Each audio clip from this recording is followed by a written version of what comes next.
Unajua kwa nini Mtume Yohana alitupwa ndani ya chungu cha mafuta yanayochemka lakini hakufa?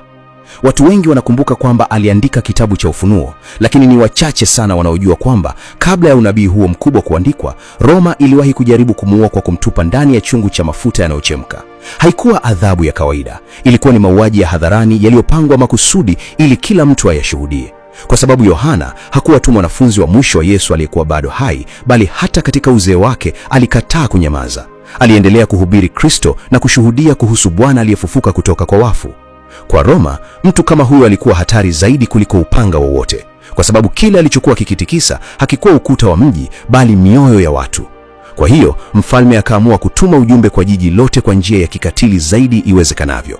Yeyote anayemfuata Yesu ataishia katika maangamizo.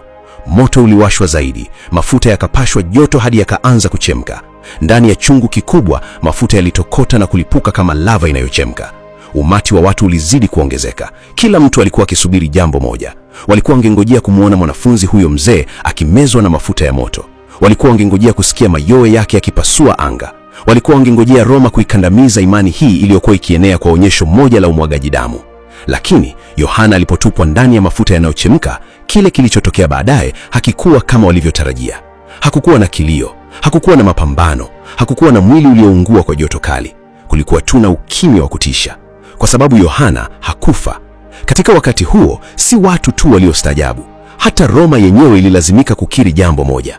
Wangeweza kuwasha moto, wangeweza kuyachemsha mafuta, wangeweza kumburuta mtu hadi mahali pa kuuawa, lakini hawakuwa na uwezo wa kuamua mwisho wa maisha ya mtu huyo.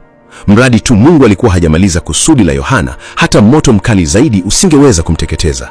Mwishowe, Roma haikuweza kumuua. Kwa hiyo walimhamisha kwenda uhamishoni kwenye kisiwa cha Patmo.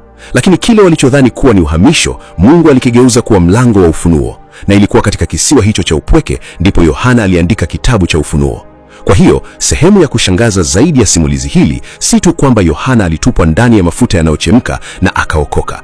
Ni kwamba ghafla simulizi hili linafunua jambo la ndani zaidi. Kile kinachoamua mwisho wa maisha ya mtu si moto mkali ulio mbele yake. Ni kama maisha yake bado yana kusudi halijakamilika. Ikiwa nawe unapitia moto ambao hakuna mwingine anayeuona, ikiwa unakaza meno yako na kuvumilia kipindi kigumu zaidi katika maisha yako, andika amina kwenye maoni na ushiriki video hii na mtu ambaye huenda yuko karibu kukata tamaa. Kwa sababu moto ulio mbele yako unaweza kuwa wa kweli, lakini ulinzi wa Mungu ni wa kweli zaidi.